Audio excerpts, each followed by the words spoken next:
In het Nederlands. Extra Journaal. Vers van de pers. Dit is het Extra Journaal. We hebben voor u het laatste nieuws op een rijtje gezet. Mijn naam is Kim Hendriksen en ik vervang Oscar deze maand. We beginnen met het nieuws dat er een lichte toename is in het aantal COVID-19 gevallen op het eiland.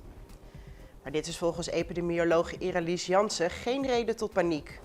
Diverse landen in het Caribisch gebied, waaronder Anguilla, hebben een toename van gevallen gemeld, maar sommige landen zien al een daling.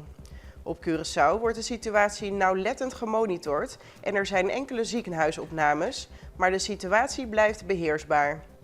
Het advies blijft om voorzorgsmaatregelen te nemen, vooral voor kwetsbare groepen.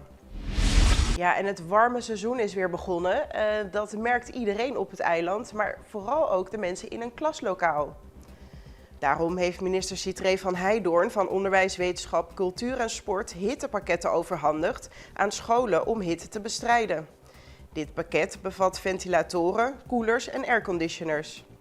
De actie volgt op aanbevelingen van een commissie over klimaatverandering en hoge temperaturen in scholen. De hoofd van de Adventistenschool prijst deze tijdelijke oplossing, maar benadrukt de noodzaak van een blijvende oplossing. Bij een verkeerscontrole zijn 74 boetes uitgedeeld. Op dinsdag 16 juli heeft de politie een algemene verkeerscontrole uitgevoerd op de Camina George Willems, Regentesselaan en de Cascoraweg. Tijdens de controle zijn 92 voertuigen gecontroleerd, waarbij 74 boetes zijn uitgedeeld voor verschillende overtredingen. Boetes werden uitgedeeld onder andere aan 7 personen voor het rijden zonder rijbewijs, het rijden zonder geldige keuringskaart, zonder betaalde wegenbelasting en zonder geldige verzekering. De politie heeft aangekondigd dat deze controles zullen doorgaan. Er zijn zorgen geuit over de ontwikkeling bij de kust in Pescadera. Is het wel ontwikkeling of is het vernietiging? Er zijn zorgen geuit over werkzaamheden aan de oostelijke kust van Blue Bay en in de baai van Pescadera. Men haalt stenen uit de heuvel en heeft mangroven vernietigd. Hoewel dit wordt gepresenteerd als ontwikkeling, kan het schadelijk zijn voor de natuur. Er is nog geen officiële informatie beschikbaar, maar de autoriteiten zouden de situatie moeten onderzoeken en de gemeenschap moeten informeren. Vooral vanwege de zichtbare veranderingen, gezien door boten in het gebied. En dan gaan we door met honkbalnieuws. De beide Curaçaose teams hebben gewonnen in de Curaçao Little League.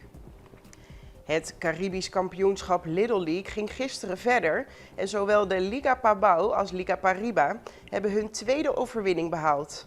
Met 3 runs in de eerste inning won Liga Pabao met 3-1 van Aruba. Liga Pariba behaalde een spannende 2-1 overwinning op de US Virgin Islands. Vandaag komen beide Curaçaose teams weer in actie. Om 4 uur speelt Liga Pabao tegen Aruba en om 7 uur neemt Liga Pariba het op tegen de Dominicaanse Republiek. De wedstrijden zijn weer live te volgen via onze Facebookpagina, onze website en ons YouTube-kanaal. En dan gaan we even verder naar een break. Extra in Nederland. Van Amsterdam tot Arnhem, van Groningen tot Maastricht, Extra is erbij. Volg Extra Digitaal en blijf op de hoogte van de belangrijkste ontwikkelingen in Nederland. Extra Digitaal is te zien op verschillende platforms en kanalen zoals WhatsApp, YouTube, Facebook, Instagram en ook TikTok.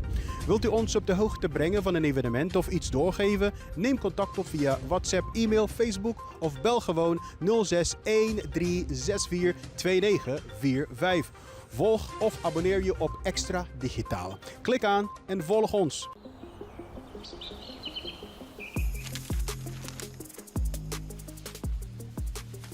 Welkom op Curaçao, een van de mooiste eilanden in de Caribiën. Een ware parel. En het is een eiland waar je van heel veel zaken kunt genieten. Van de natuur, van de zee, van het eten, van de mensen en zoveel meer.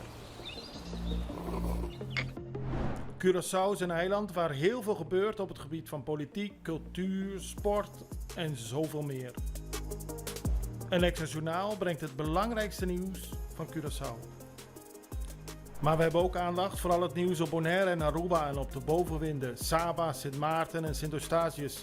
En we belichten al het nieuws van alle kanten. Het nieuws is duidelijk, actueel en vers van de pers.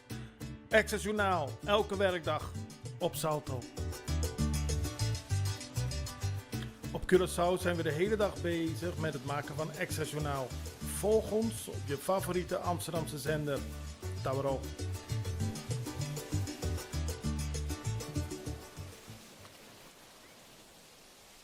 En dan zijn we bij u terug met het internationale nieuws. We beginnen in Nederland.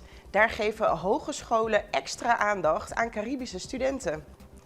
11 hogescholen in Nederland werken samen om de in- en doorstroom van studenten van de Caribische eilanden naar het HBO te verbeteren. Jaarlijks starten zo'n 1600 Caribische studenten een studie in Nederland, maar velen hebben moeite met taal- en cultuurverschillen, waardoor ze hun opleiding vaak niet afronden.